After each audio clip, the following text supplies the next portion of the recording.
I sprint over here. Gotta get your workout in. I did. I needed a workout in. Shit. Oh, get some light in here. Let there be light. There he is. I am. I'm here. I am. All Hello, right. Brian. We don't have not more than an hour today. I don't know how long we'll stay on here. Yeah, both Patrick and I were looking at the leaderboards following the first half of the quarterfinal submissions. Obviously, nothing on the leaderboard is finalized or official, as the review team will get to work. They'll certainly have a lot of work to do. So we'll talk about everything under the pretense that it's unofficial. However, there's a ton of things that jumped out at us. It's a rainy day here in Charlotte, so no disc golf for me. Used to practice in the rain, but not anymore. Hello from Finland. Thank you, guys. Thank you for tuning in. Finland holding down the top spot on the men's leaderboard right now. Once again, just like in the Open, Jonikoski continuing to have a strong showing. We'll get to him. We will also talk about Taylor Self versus the World. I got to be there for 2 of the 3 days, 3 of the 4 workouts. I think that is well worth talking about. A couple other pieces of news. So I'm going to kind of leave it up to PC where we start. If you guys have any questions, please pop them in the chat. We'll do our best to answer them. There are definitely some athletes on the leaderboard that I know that you might not know, but there are also some athletes on the leaderboard that I don't know. And so I might also be throwing some names out there and very open-minded to people sharing because there's always some people that come in. Logan Brown, super talented guy. If there were no handstand push-ups in the sport of CrossFit, he could probably be at a semifinal. Yeah, could be. Well, let's dive right into it. Let's start with the men's. Oh, hey, Lex. Yeah, Alexis Detois, that's who that is. She joined us a couple weeks ago to look over the women's North America East field. But yeah, men's worldwide leaderboard. Like we said, Jonikoski at the top. Just in general, if you're kind of looking at these things and wondering, what is kind of an elite score for these 2 workouts. I think if you're getting over 230 reps on the first workout for the guys, that's a really, really good score. 240, you're talking about some serious capacity there, and also probably some really good strategy. That workout definitely can be poorly strategized for. And on the second workout, elite scores are going to be sub 16 minutes, but really anyone who's finishing that workout is really, really fit in general. And I would say that, even the scores in the 17 to 18-minute range are extremely impressive. So I would say sub 18 minutes, you're talking about pretty high level of fitness there, just as a blanket statement. Super familiar names here at the top of the leaderboard. To me, of these 5 guys, James Sprague is the most impressive. Definitely. When we last saw him, he was dealing with some soreness in his quads. So to see him kind of just, I guess he's healthy, 100% healthy, especially after those workouts. It's very encouraging to see. Yeah, and look, obviously we know who James Sprague is. We know that he is a beast. But what I mean is these other 4 guys are guys that really generally do well, either in online competition in general or specifically at the quarterfinal stage. Lazar Jukic is probably the marquee athlete who has had the most notable differences from quarterfinals relative to his open performances since the introduction of quarterfinals. Maybe throughout the first year, because no one really knew how important the open was that year relative to how it could impact quarterfinals. But his quarterfinals finishes over the last 3 seasons have been exceptional. I'll pull him up real quick just so I get him right. Yeah, worldwide, he went from 86th in 2021, and then 14th, 12th the last 2 years, 5th this year right now, and then 3rd and 4th in Europe, currently sitting 3rd in Europe. So that's what you'd expect to see. If you look at someone like James Sprague, it's not going to be the same. 182nd, 174th, and then 31st last year, which was his best finish. Obviously, he's sitting in the top 5 right now. So only 2 of the workouts done. I think that's also a really important thing to highlight. That means we're at the halfway point of the competition. And for the most part, capacity has been tested a lot in these first 2. But we know that the high skill gymnastics and the barbell battery test are still coming, and that there's definitely the potential for athletes to have a dramatic drop off. And this is very much, I would put this kind of in line with weeks 1 and 2 of the Open compared to week 3.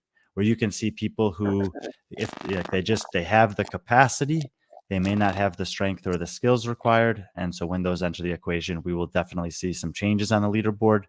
But names like this, probably less likely to see that. Yeah. Not too surprised by a lot of those people, especially the top 5, because those are names you're expected to see, especially with a workout like this, capacity workout. And they're some of the best. I mean, Yona is just continuing just an amazing, amazing beginning of the season. So just, him switching over to the training plan and working with Yami and also working with BKG. I mean, he's made a couple trips over there to work out with and to get eyes on from Yami. So it's paying off. Well, let's put the last 10 months of BKG's competitive history in perspective. Yes. He goes to the games and he plays 6th.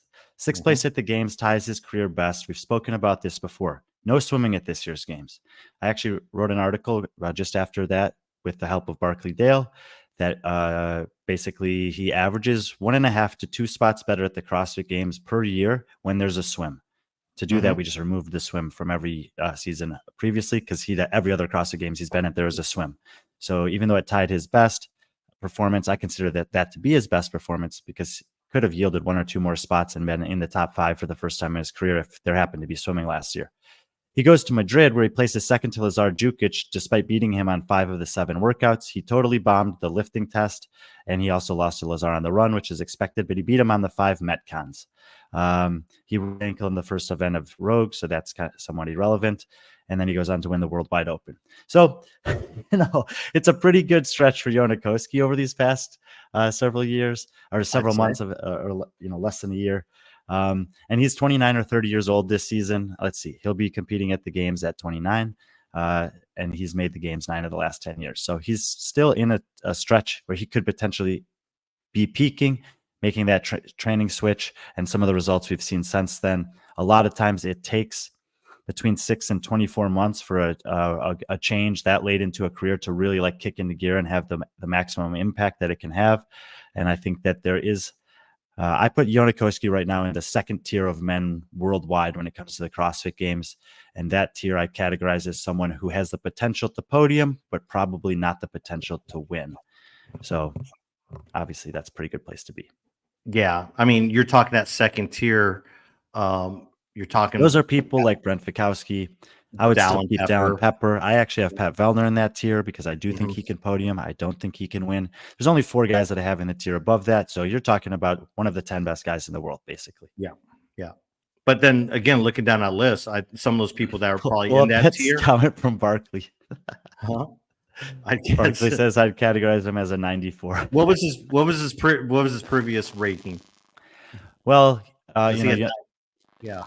He's he might 94. I mean, 94 is really good ranking. He's referring to the strength of field rating system. Yes. We went over that last week with Barkley on the podcast. It's really a cool way that we've been working on for a couple years now to help rank the athletes. So basically borrowing from the Madden system. So 99 would be the maximum rating.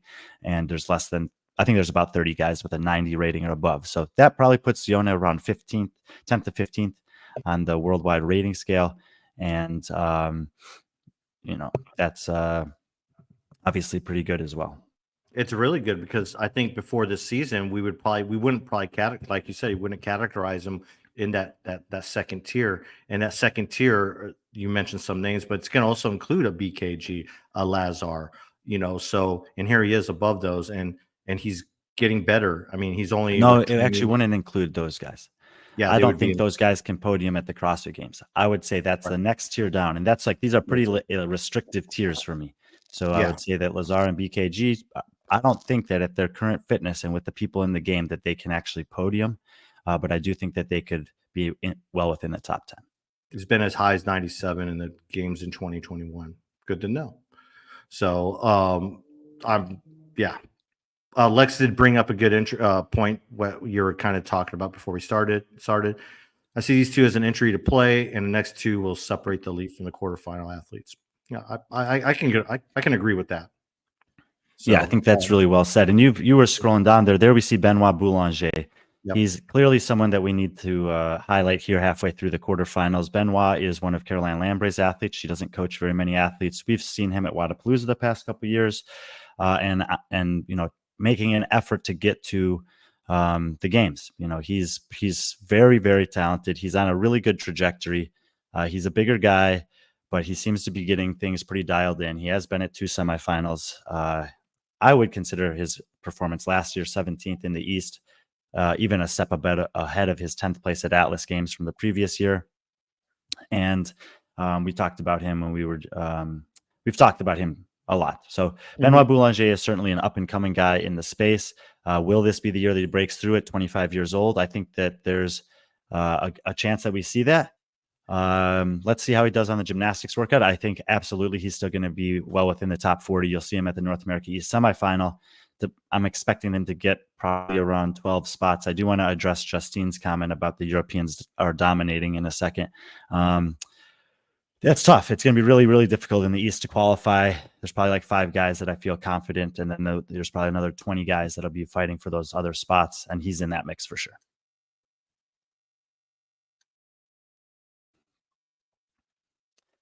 Look, I think no reason not to. Yeah, Justine, Europeans are dominating. I think someone told me that, and I haven't checked this, but someone sent me a message like, if you're 68th place in Europe right now amongst men, you would be in the 40th place in either of the North America semifinals. I haven't verified that to see if it's true, but if you have been paying attention to this sport for a while, or specifically if you've been following along with Chase Ingram and Bill and Mike Halpin's update shows that they've been doing leading into and then during the Open, maybe I think that aren't they supposed to have one halfway through the quarterfinals? So maybe they'll do one up today or tomorrow.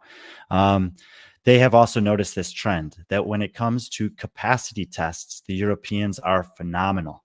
But as soon as the weights tend to get a little heavier, and in some cases the skills tend to get a little bit more demanding, that's where you see a drop off. So they do have a huge swath of athletes that can really, really hammer a test like burpees and wall balls, or an interval style test where the highest skill thing that you have to do is a snatch at 135 or 85 pounds. But let's see what happens when these other two factor in. I have been the biggest proponent of European CrossFit for the past 5 or 6 years, constantly saying that they are closer to on par with North America than they're getting credit for in terms of qualifying spots, semifinals, etc. But I don't think that overall that they've necessarily passed up on North America, and I don't think that these 2 tests alone are enough to say that. So let's see how it shakes out after the full 4 workouts come in that regard. But there are, yes, a lot of really fit people in Europe.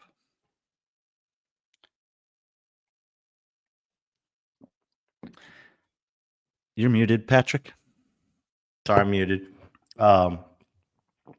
Yeah, I mean, right after him, Victor Hoffer. Kind of no surprise there. We probably expect really big things out of him in the gymnastics test, workout 3. But here he is showing his capacity, his ability to have that capacity, and kind of passing with flying colors. 30th and the 13th overall in the world. But great job by him. I mean, we had Josh on from HWPO the other day, and he talked about how extremely talented of an athlete he is and how excited he is. But not to dismiss anything Victor does, but I want to kind of maybe skip down to 9 and maybe we can go back to 7. But let's talk about who's at number 9. I think that I just want to add, I think for both seeing Victor Hoffer and Jason Hopper both on this list, and obviously we'll talk more about Hopper. You would see these tests and you might think that there were some that they would excel in and others that they would struggle with, relatively speaking. For Victor, I would expect workouts 3 and 4 to be the stronger workouts for him. Give him a moderate heavy barbell and let him move it for load. Let's see. It's let's and obviously the gymnastics, we saw what he did last year with the first quarterfinal test where he had the best time in the world. And then Hopper, when you're looking on here and you see first place, which we speculated could be the case with that workout when he and Dallin did it. They did end up having the top 2 scores worldwide, which was so freaking cool. To be able to watch that with a couple other dozen people. But I was really impressed with his burpees and wall balls. I mean, he's a big dude, and he really, I think, maximized his potential on that. He needed it, and he did really, really well there. Yeah. Zaradze into the final round here. Listening. This clip. Okay, well, this is a clip from the Eurasia Throwdown, and this is what Patrick's talking about. Nika Misar in 9th place there. I posted a series of stories about him this morning. Everyone thinks he looks like Zlatan Ibrahimovic, which he absolutely does look like Zlatan Ibrahimovic. But he's a young kid. Patrick featured him as our friend of the week following that competition. We talked about him in the men's preview article with Nikolai Rono.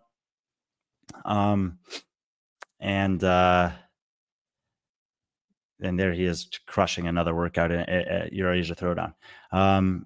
I've watched a lot of athletes in person that feel, that they would feel like they have huge potential to, do well in this sport.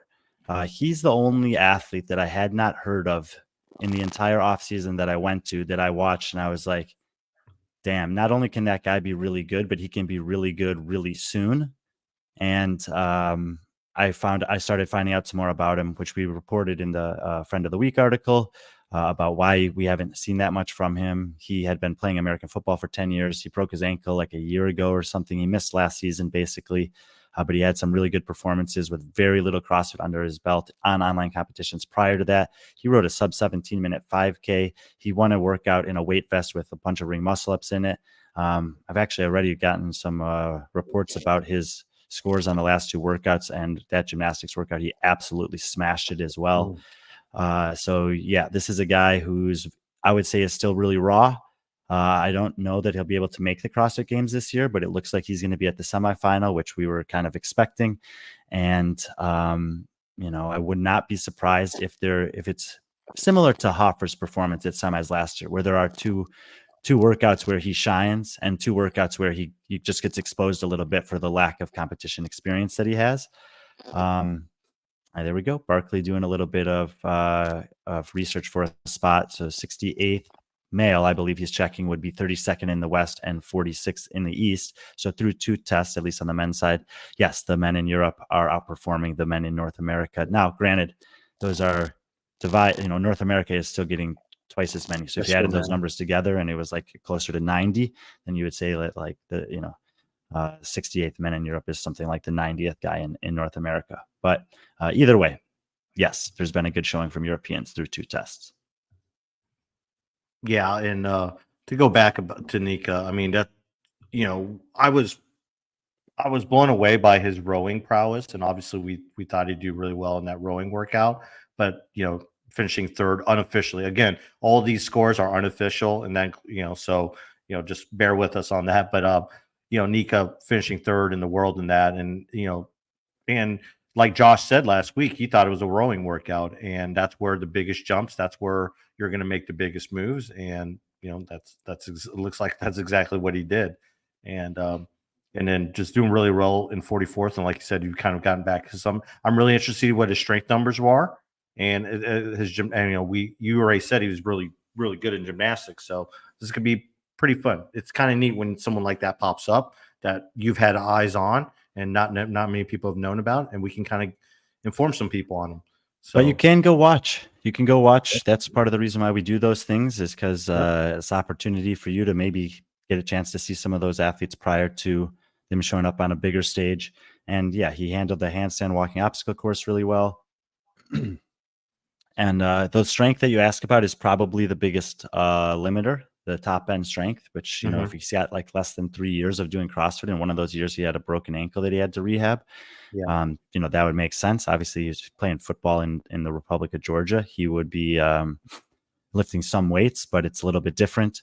I know he has 120 snatch, which is not amazing, but it's not terrible for someone that's relatively young and relatively new to the sport.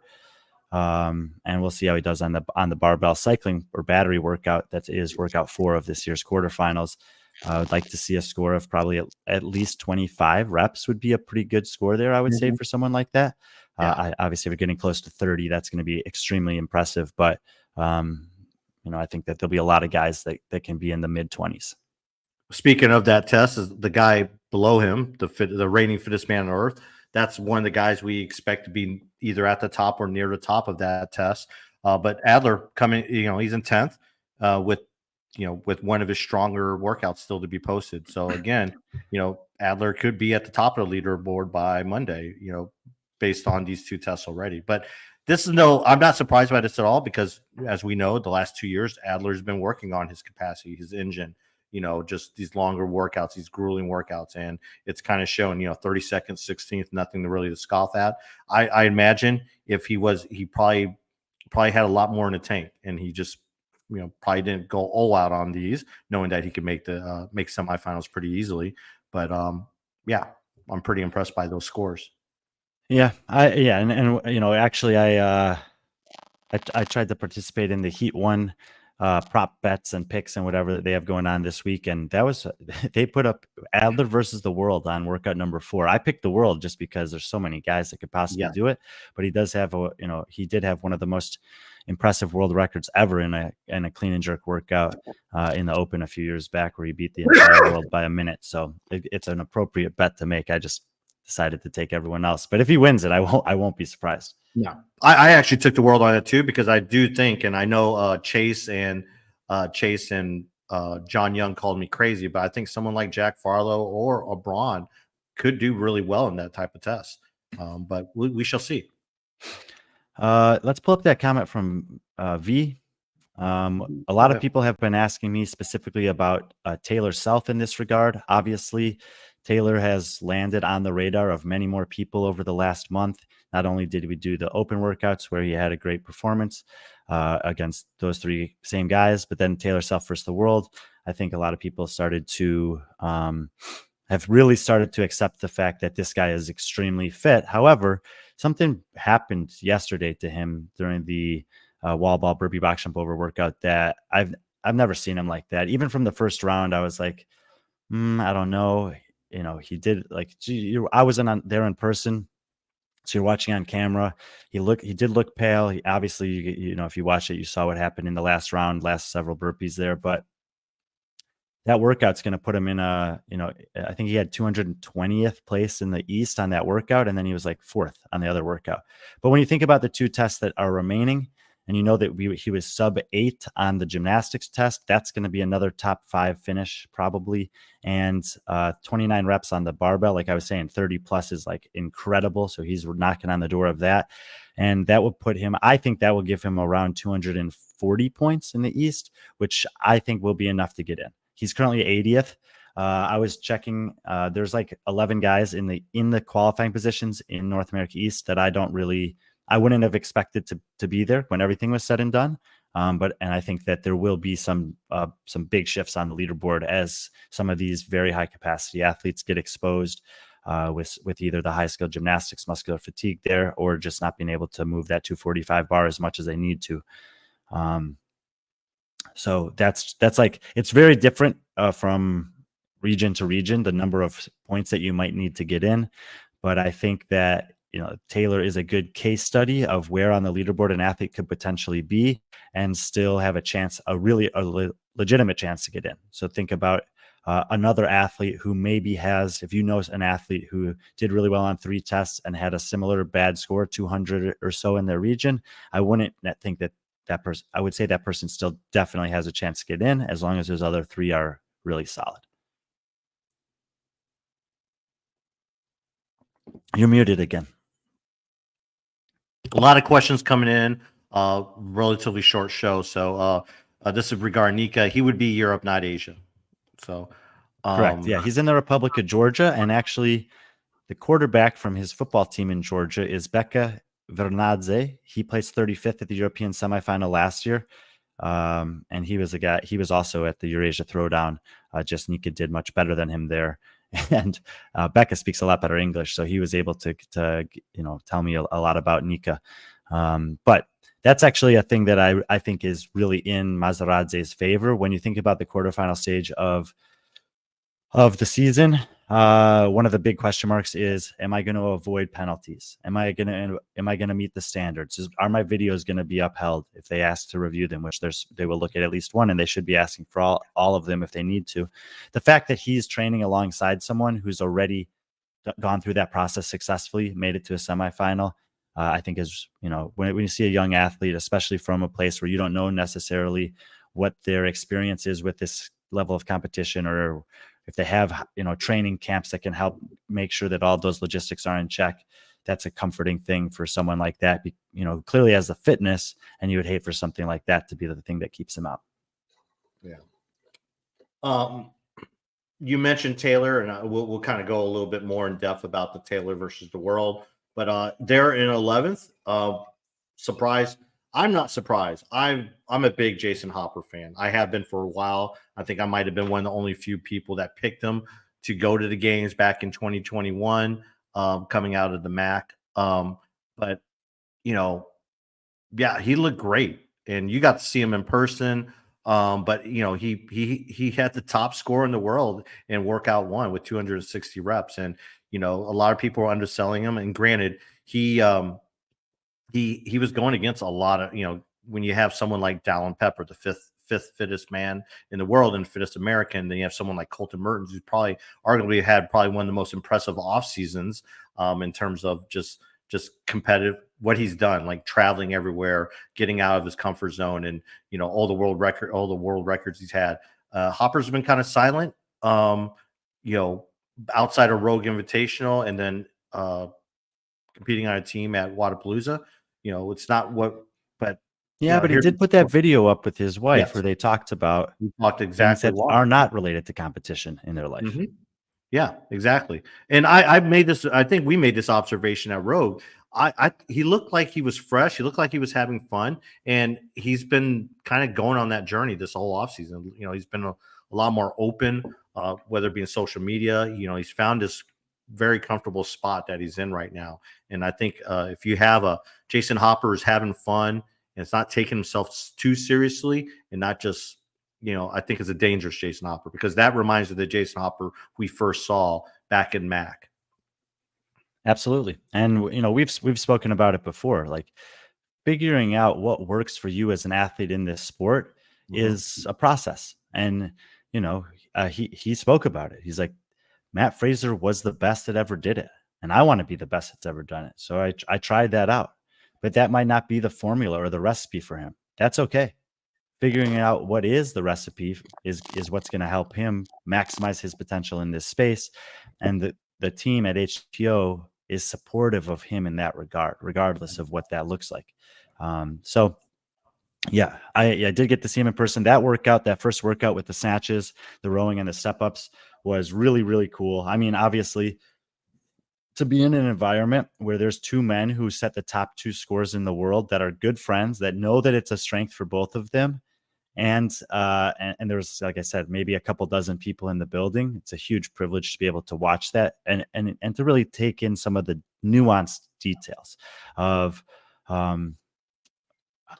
how they're, especially like during the rest intervals, what they were doing, how they were looking at each other. I mean, they were 3 rounds into that, and I've seen people 3 rounds into that looked absolutely miserable.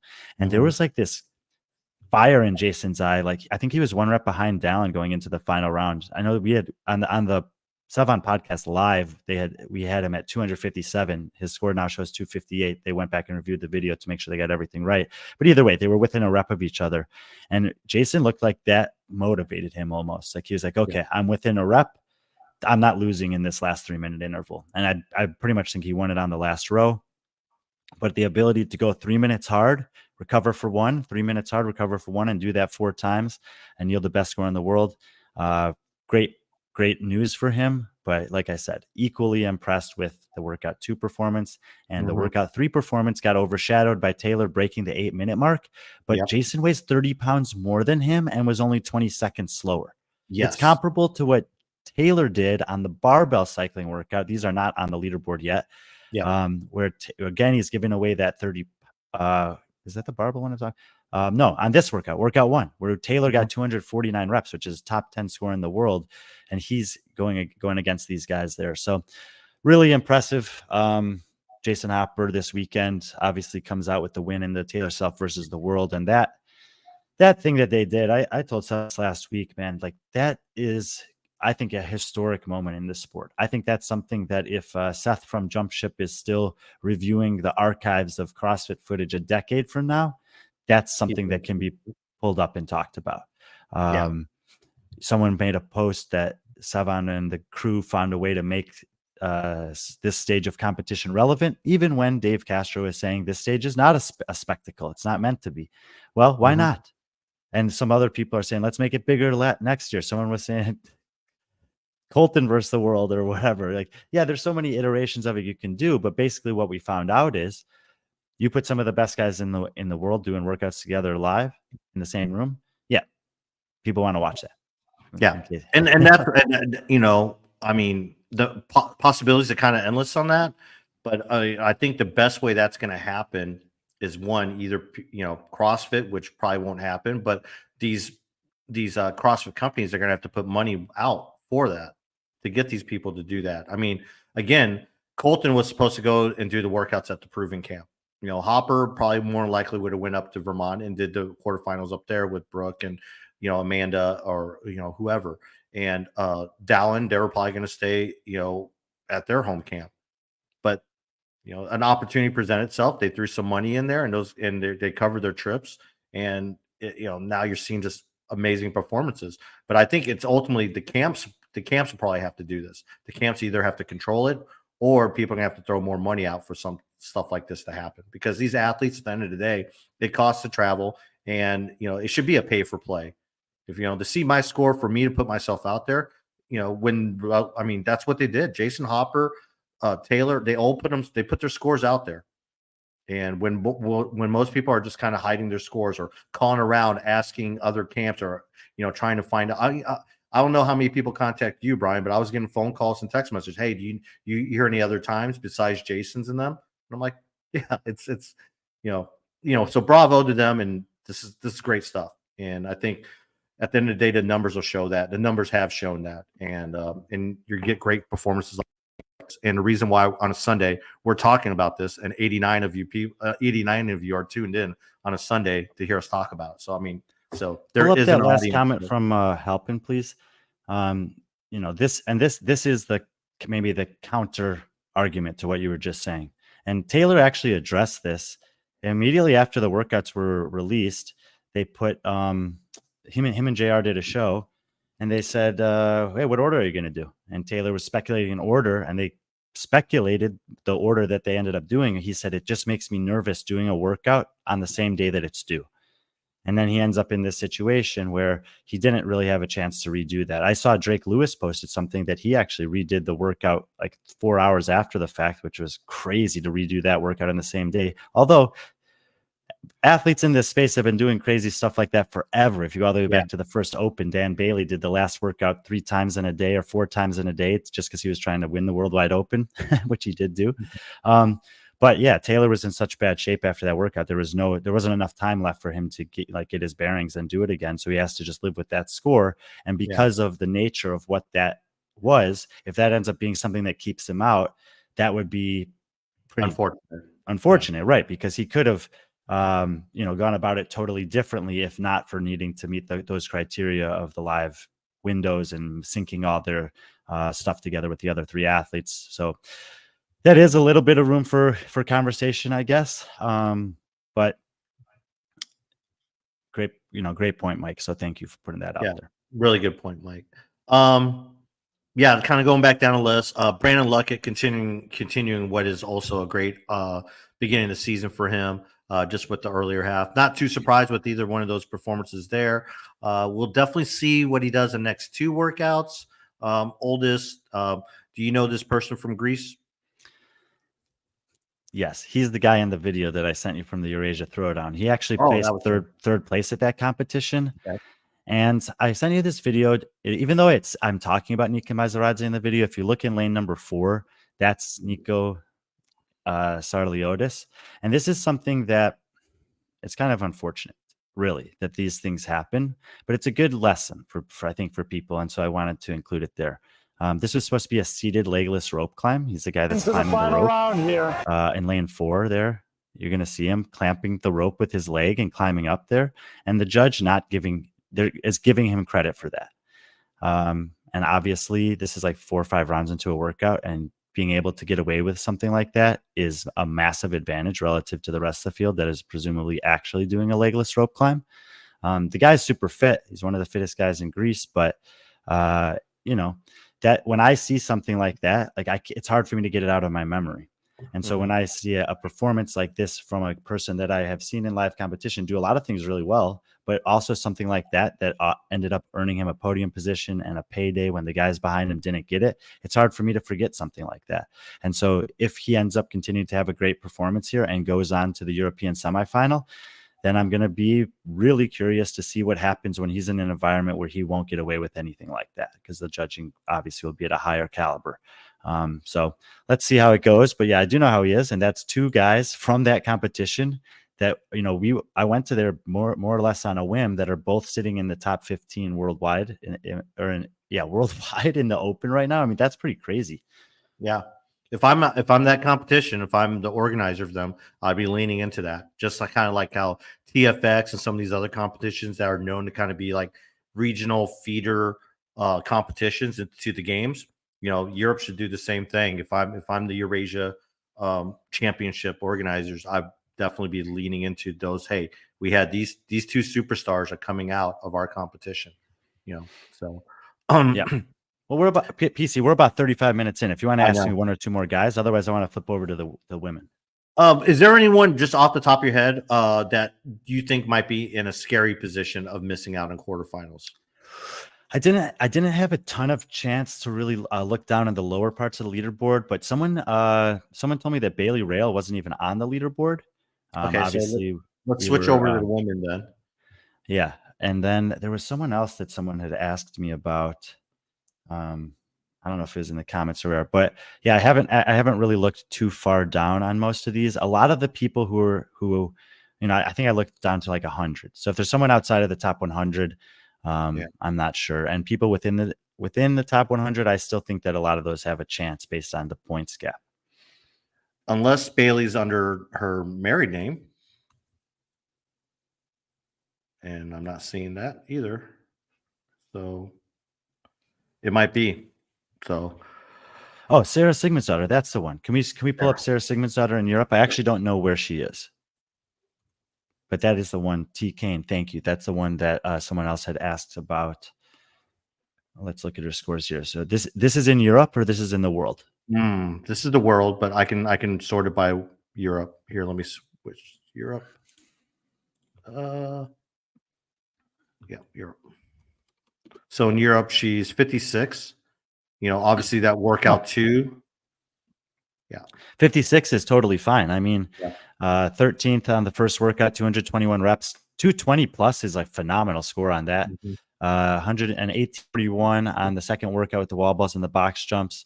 Like I said, sub 19 is really good. Sub 18 is now you're thinking about like very, very good. So maybe a little bit surprising on that one. I would have probably thought she'd be maybe a minute faster. But when you think about what is her total points there? 138. And you look at the 40th place person that's on 101. Yeah, I think she can make up 37 points on the last two workouts. The barbell workout should be amazing for her. And the gymnastics was the thing that stopped her in her tracks at semifinals last year with the seated legless rope climbs. And everyone will remember that, of course. But I think she will have answered that question, at least for this stage of the season. I would still bet on Sarah to get in the top 40. Sure, especially if you look at some of the names ahead of her. There's some, a few of the Italians, some of the girls from the UK. Yeah, there are a bunch of women in I would say from 30 through 55, right ahead of her in that 25 range that I would think are more along the lines of athletes that we were talking about earlier when we were speaking about Europe collectively. Athletes who have a ton of capacity, are maybe relatively new to the sport or young or both, and coming up. And that they will probably struggle on one of the next two tests relative to Sarah. And so I think there's plenty of opportunity for her to make up those 16 spots. It looks like Halpin did confirm that she's not registered for the quarterfinals this year, Bailey Rail Christoffel. And T. Kane wants us to check out Andrea Nisler. Yeah, a couple of people have sent me this about Nisler. Yeah. I don't know the exact day that she had her baby. Yeah, I think it was like within I think this year in 2024, I believe. That is ridiculous. I can look for sure, but kind of before we move on, talking about Sarah, Lena Richter and Matilda Garnes did do the individual quarterfinals, so those are two names you can obviously drop from that since they are going team with Peak 360, and those are both names. Lena is at 42, and I believe Matilda is in the 33rd. So there's two names right there that you can automatically remove. Right, and that's a good point actually to just keep in mind is that if you are an athlete who qualified for both, doing the individual quarterfinals has a positive effect on your competitive region's potential to earn spots to the CrossFit Games this year and next year and the year after for at least a couple years. And so Lena and Matilda, as an example, doing that bodes well in general for the European women because they can maintain a top 100 spot that helps with the distribution method. But yes, they will decline those invites because they'll have to make a choice when it comes to the semifinal. March 13th is when Andrea Nisler had her child. This does not even compute to me how it's possible. She's currently sitting in 38th place in North America West, having gotten 194 reps on the first workout and 18 minutes and 33 seconds, which I think is faster than Sarah Sigmundsdottir did the second workout. And we're sitting here and it's April 21st, which means she's 6 weeks out from giving birth. We were talking about Tia Claire Toomey redefining what's possible for a woman after birth because she did Rogue 5.5 months after. Now we're talking about a woman who's doing this 5.5 weeks after. And I honestly am not even sure what to say about it. Yeah. We're watching this right now, and this is, this isn't the Nisler we're used to seeing, but that's her. She's doing it. Oh, these are not the quarterfinal workouts, though. Yeah. But this was posted 18 hours ago, but, yeah. And she had to qualify for the quarterfinals. Yeah. So she did the open pregnant. Yep. And after giving birth, 285 front squat a week ago. What is going on? We should invite her on the show. We will. We will effort that. Seriously, this is crazy. Yes, and we all know we've said it. Nisler and Taylor they could easily be games athletes as individuals, but they both elected to go. The 1 year that Nisler, she finished 10th in the 2020 COVID games, and she wasn't even training to be an individual, but she finished 10th. And she's a freak. And if you ask any athlete that knows her, I know just anyone that knows her personally, they would say the same thing. And she is TK. She is Masters athlete this year. Mel, crazy dangerous. Yeah, I would. So this is a situation where I've seen women train through pregnancy and then return to training after pregnancy many, many times over the last decade. And I think that that's something that women should understand. You can train through pregnancy and you can get back into training after pregnancy, and you can do that safely and you can do that well. I wouldn't recommend this. Mm-hmm. Andrea Nisler is a very unique specimen in general. Obviously, she's won the CrossFit Games on the team side of things. She's qualified in the individual in a couple of years here and there. I would say she's an outlier, an anomaly, incredibly gifted athlete and hardworking person in general. Melanie Hodge, not usually cleared until 6 weeks after, though. I'd love to ask her about these things, but overall, would not recommend this to any women out there. Even though she's done it, it is phenomenally impressive, but should also just probably mention that not everyone should be doing this. Yeah. But that's just all right. Who else we got on the women's side? We got 15 minutes or so. Yeah. It's someone that we didn't talk much yesterday, but someone that, Miriam, this is someone that we said, I kind of educated Josh on her, is that she, this is, everyone keeps on calling her the High Rocks athlete, and she's not a High Rocks athlete. And I told someone I predicted that after the first workouts, when those scores were submitted, like we are today, that she's someone that can either be at the top or near the top of the leaderboard. And she sits at 5th with right now an unofficial workout 2 win. This is someone that's probably the best wall ball athlete in CrossFit and probably one of the best rowers in CrossFit. Dude, 1426 on that is ridiculous. Yes. That is ridiculous. Oh my gosh.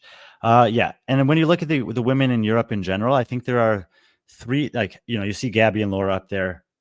Mm-hmm. Obviously, don't want to take anything away from the performances they're doing, but expected. You Yeah. see Jennifer Muir leading the charge, Mm-hmm. and you think about what we've already been talking about, capacity. When we know she has it, Yep. barbell, she's going to do great. Let's see how she does on the gymnastics. That it's not that Jennifer Muir is going to make the semifinals, but if you Yep. want to see how far she's come in a year, let's look at her workout 3 score. Again, amazing performance on both 1 and 2. But as someone who's thinking about her potential to make the games this season, that's what I want to see. Ella Wilkinson, great that you just clicked on her there. Another woman from the UK, and she's this happens every once in a while. There's actually a woman in North America, Brianna Stemler, that's in a relatively similar situation, despite the fact that they're 10 years difference in age, which is Ella didn't compete at all last year. She was 18th at strength and depth 2 seasons ago. She's only 24 years old. And for 2023, no CrossFit Games season stats. I'll have to check, or Barkley can check and see if she did anything in the off season that I year. believe she was recovering from an injury, but she's someone. Her and Jennifer Muir they're really good friends, and at times they train together. And Brianna Stemler's, who I mentioned, who is sitting in an incredible position in North America East, I think third. She hasn't competed for the past 2 years, though. We only have data on her from 2021 opening quarterfinal. So, and here's Brianna Stemler. This is CrossFit Mainline, who has several locations. Wayne is the location there, and I was able to find this post about her doing a workout, and they're saying some positive things about her. But yeah, so when you see athletes like that, Wilkinson, Stemler, that pop up here, and then you click on them and you see nothing for a year or two, it always piques my interest of what's been going on. Another, like, let's see if these athletes, first of all, let's see how they do on 3 and 4. But again, that would be people that I would be interested to talk to. You took a year off, you took 2 years off, and you've come back, and now you're having these types of performances. What did those 2 years look like? I think, because you talk to some athletes in the sport, they're afraid to take a day off of training. Exactly. Like, their coaches have to beg, borrow, and steal every trick in the book to get them to take a rest day. And here we see athletes that are like, I'm not going to compete in the game season for 2 years. Boom, here I am back on the radar, and I'm sitting third in my region halfway through the quarterfinals. Yeah. And I was about to make that stat by comment. help, and then he just threw up there. Great stat. I'm telling you, CrossFit Games should be using this guy. 3 2022 Games athletes that took last year off for 3 different reasons are all currently back in the top 10 of quarterfinals. Haley Adams, Tia Claire Toomey, and Sung Young Choi. Great stat, Mike. Thank you. Really good job. Yeah, this is the overall. I mean, I think Tia, unless we see what she does on the barbell workout and the gymnastics workout, I don't think these workouts, they work. Here's the thing. There's a lot of pressing in general here. You have to press yourself off the floor 150 times. You have to throw the wall ball 150 times. She's already done that. You have to snatch, and there's that little press out at the top. She's already done that. Now we have a workout with 60 handstand push-ups of different varieties, and then we have the clean and jerk workout. So there's some element of a demand on the wrist in all 4 tests. The fact that she's done so well on these 2 makes me think she's probably going to do fine on the other ones also, and that they've been probably super both cautious and proactive in the last month since the open to make sure that her wrist can stand the test of quarterfinals. And I think they probably will do the same thing again for semifinals. It's like every further stage that she makes it through the season, she becomes more dangerous, I would say, because once you get her to the games, well, we know. Yeah. Everyone knows. Yeah. But just a very impressive name. These are all contenders. We talk about the tiers and the women. The women here are probably in the top 8. Just looking at the top 8 here, they're probably women in your first 2 tiers, maybe in the 3rd tier with someone like Alexis or Emily Rolfe. But Emma Lawson. But then you have those names, like you said, Jennifer Muir, Brianna Stemler. But besides that, these are women. This is what you want to see if you're CrossFit, quite frankly, because you look at Toomey, McGowan. I'm looking at a different thing than you know. On this page, Toomey, Lawson, McGowan, Horvath, Raptis, 5 of these 8 that we see on this leaderboard who you would think, they make top 10 at the games. No questions asked. If those are the top 5 finishers at the CrossFit Games, people would believe it. But as Boz and Dave have been talking about, and as the methodology really states and the season dictates, you still need to have the capacity. I referenced the fact that these two tests were more in that capacity realm than in the skill and strength realm. And we see 5 of the best women in the world inside the top 8 of the worldwide leaderboards, which means that they've taken care of the foundations. They're good at the basics, and it builds a platform for them to then eventually also become great at the rest of the stuff. Yeah. I want to bring some attention to Jacqueline Dahlstrom. She probably hasn't had the greatest offseason in terms of performance, but I think that was probably for a reason. And she is a HWPO athlete, kind of getting her training through them. But 17th through these first 2 workouts with the gymnastics workout test still to be entered. So we could probably say that she's safely going to make semifinals and probably be one of the top contenders for one of those spots out of Europe. Yeah, absolutely. And I've kind of noticed this over the past few years as HWPO has been kind of bringing in athletes that are more veteran athletes, the Katrins and the Barnharts and the Jacquelines. Obviously, they have some younger athletes too. They had Mal O'Brien, Jason Hopper. Now they have Hoffer. But these veteran athletes that they bring in, there seems to be a pretty good pattern that's kind of developing, which is again a patient evaluation and then a very measured approach to how to refine some things to kind of either get them back to where they were in the new competitive landscape as it continues to evolve, or maybe, to even make them better at specific things than they've ever been before. I think personally that Steve Fawcett has a big role in some of that. Yes. Obviously, they're starting to get a pretty good balanced group of coaches there. Josh Godinez, who we had on the show last week, for a young man, and Jake Marconi for a young man, have a lot of promise and things to offer. Harry Pally's in that arsenal of coaches they have. Obviously, they also have Fraser, but Steve Fawcett is, probably one of the 5 most influential men in the UK, or people in the UK, when it comes to CrossFit in general. And it's not a mistake that they hired him and have him working in an integral role there with a lot of their top athletes. I think that is specifically one thing that he's really good at, is working with elite athletes to identify not the movement that's the problem, but why the movement's the problem, or why the combination of movements, or why the stimulus, and then get to the root cause and rework it through a training process to, elevate that to the next level, where it no longer is the thing that prevents them from kind of maintaining their fitness space level worldwide, or even improving upon it. Yeah. We have a couple more minutes here, but just something. This is something I challenge anyone that's listening. Just take a look at the leaderboard, especially break it down by the region. North America West, there's a lot of names outside of that cut line, but it probably, notably someone like Danny Spiegel. But if you look at this list right here, got Claudia Gluck, Carolyn Prevost, Freya. Spiegel's 1 spot out. And she's probably going to win the barbell workout. Probably. You're right. Sorry. And then the name that keeps on popping up is other Haley Adams. I keep on seeing her name, and we don't know much about her. But okay, I think Savan had her on his show at some point. I haven't watched it because I was kind of like, oh, let's see how she does in quarters. Well, guess what? She's doing amazing through the corners. I think she's winning in Oceania right now. Yeah. So I want to. If anyone knows what episode that was that Saban had her on, I would love to go back and hear that conversation. Yeah. And then Andrea Moistos, who we got to learn a little bit more at Wadapalooza. And anything else you want to talk about regarding the leaderboard? Man, I feel like we've really glossed over a lot of things in an hour. But I mean, look, Patrick and I had a tight schedule today. He's actually working today with the Army. This is the 1 hour that we could do it. We thought there were too many things to talk about. There's definitely too many things to talk about within the hour. The one that we didn't mention that obviously you guys have probably already seen is Katrin David's daughter taking the year off as well. She put this post up yesterday, I believe, and getting a ton of love and support. She's been doing this for a long time. And as we just talked about, some other athletes taking a year off can actually, in some cases, work out really well for people.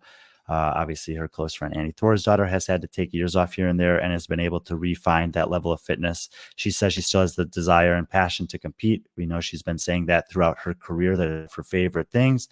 And so even though she's bowing out of this season, I don't think that it precludes her from making a return to being a relevant competitive athlete next year or the year after if she wants to be. Yeah, I'm predicting maybe her comeback, her Annie on a team. Just Maybe I'm just predicting that. I would. That's totally valid. That's totally fair to Oh, say. yeah. Well.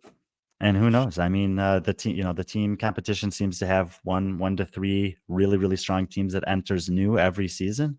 I don't think that they would be hard pressed to find men who would be interested in potentially pursuing that. They almost ended up competing on a team together 2 years ago. So why not do it in 2025? Yeah. Yeah. God, there's so many questions here, but you know what? We will be doing a show on Wednesday, recapping another catching up with friends on Wednesday, a full episode of that. Hopefully, we'll have Bella, maybe someone else on as well. So, any questions we didn't get to, please save for then. But we'll go a little bit more in depth. But also this week we have a bunch of other shows. Tuesday we have who is Kyle Russell from Watt on the Lock. He's the Mm-hmm. event organizer there. I've mentioned him at a few times. Very, very intelligent programmer, and also a really cool story personally of how he was able to recover from some surgeries that he had and be able to do the quarterfinals. I think he's a pretty influential person in the CrossFit space up there in Scotland. So we're going to have him on. And then J.R. Howell is going to join us for 30 minutes later this week as well. I believe that's going to be on Wednesday as we get ready to preview Crash Crescendo, which is, I think, really one of the premier team competitions for co-ed teams of 4 that happens anywhere in the world. And there's going to be a bunch of good teams there. So he's going to give us 30 minutes of his time Wednesday in the middle of the day. And then we'll do this show that Ironically Fit is asking about on Wednesday evening. Once the leaderboard is finalized, not finalized, but all the scores are in, they will already start making some changes by then, but much better. There were a few changes on the team side over the week, but a lot of them were actually made within those first 2 days. And part of that is because of the 2 different scoring windows. So they have a full 48 hours to get to work on these 2 workouts before the next ones are due on Monday night in the US. And then 48 hours from there is basically when we'll do our show that really looks over that. So at least 3 shows coming up this week. We may also have a Fitness with Friends on Thursday. We'll have to see because I'm traveling down to CrossFit Crash that week. And then Be.Friendly Fitness will be streaming on YouTube that co-ed elite competition from Crash Friday, Saturday, Sunday. So busy week ahead, but really cool stuff going on this weekend as far as quarterfinals as well.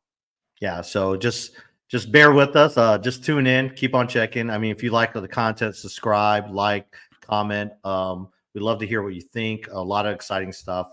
Again, thanks for joining us on this Sunday. Sorry it was so short, but we promise we'll address all the issues or address everything leaderboard on Wednesday. So again, thank you, friends, for showing up this Sunday. Enjoy yourselves. Be safe. Enjoy yourself on the beach, Audrey. And as always, be friendly, our friends.